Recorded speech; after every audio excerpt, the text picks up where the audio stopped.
Was-salatu nur, salat itu cahaya, ya. As-salatu nur, cahaya.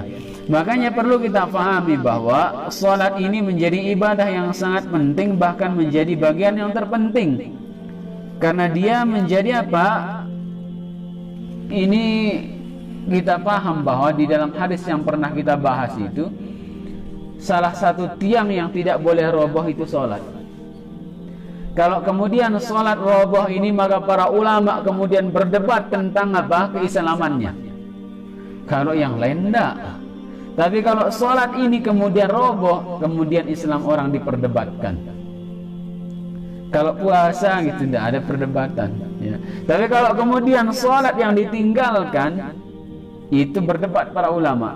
Coba bayangkan Islam kita kemudian diperdebatkan. Makanya kemudian harus kita fahami bahwa salat ini, kata Rasul SAW, ya, as-salatu nur, nurul mu'min. Salat itu cahaya bagi orang-orang mukmin. Di mana? Fi dunya nur fi qulubihim. Di dunia cahaya bagi hatinya. Coba luar biasa indahnya kalau hati kita yang bisa melihat. Luar biasanya kalau hati kita yang bercahaya, ya.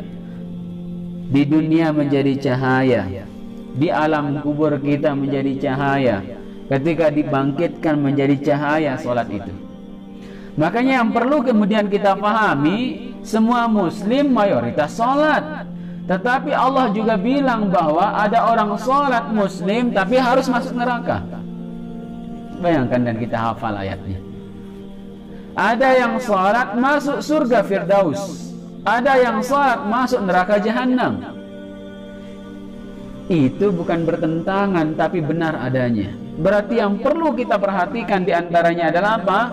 Bagaimana kualitas salat. Makanya para sahabat, ya, ketika kemudian dipanggil oleh Rasul, salah satunya Bilal, ya Bilal, aqimis salah wa arihna biha. Ya Bilal, ya mari kita dirikan salat, kita istirahat dengannya. Coba bayangkan kualitas salat para nabi, para sahabat itu dijadikan waktu untuk mengistirahatkan dirinya. Kalau kita kan enggak, kan ada azan berat. Padahal itu seharusnya menjadi tempat istirahatnya kita. Karena yang istirahat waktu itu adalah hati, ya. Hati kita istirahat dari kepenatan dunia, kesibukan dunia. Maka setelah sholat itu kemudian semangat luar biasa, ya. Makanya Rasul mengatakan, ju'ilat qurratu aini fis shalah, rawahu Ahmad. Dijadikan pelipur hati saya, dijadikan penghibur mata saya ada pada sholat, kata Rasul. Maka kalau kita perhatikan kedua hal ini, ada yang fawaidul lil musallin, ada orang yang kemudian celaka binasa, orang-orang yang sholat diakhiri oleh Allah. Siapa mereka? Orang yang lalai di dalam sholatnya, riya di dalam sholatnya. Dalam riwayat yang lain, bagaimana Rasul mengatakan, kalau sholat itu tidak mencegah orang dari perbuatan keji dan mungkar, lam yazdad illa bu'dan, tidak menambah kecuali jauh dari Allah. Jadi ada orang yang sholat tambah jauh dari Allah. Coba bayangkan. Berarti yang keliru di mana? Yang keliru itu bukan di bacaannya, sekali lagi bukan di bacaannya. Yang keliru itu bukan di gerakannya, bukan sama sekali. Boleh jadi gerakannya persis seperti Nabi, boleh jadi bacaannya juga persis seperti Nabi. Tapi yang bermasalah apa? Qad aflahal mu'minun alladzina hum fi salatihim khashi'un. Ternyata yang bermasalah adalah kehusyukan.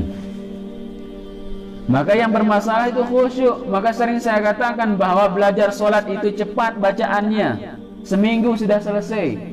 Gerakan sholat itu cepat kita selesai. Tapi yang kemudian yang harus tetap kita pelajari sampai mati apa? Khusyuk. Dalam sabdanya Rasul SAW menyebutkan di dalam riwayat Abu Darda, apa kata Rasul SAW? Awwalu syai' yurfa'u min hadhihi al-ummah al-khusyu' hatta la tara fiha khashi'an. Kata Rasul SAW, yang pertama kali yang akan diangkat pada umat ini adalah khusyuk. Sampai engkau, kata Rasul, tidak akan melihat lagi orang-orang yang khusyuk dalam solatnya. Albani mengatakan hasan sahih, ini hadis hasan sahih. Coba bayangkan, ini membuat kita kemudian merenung kembali.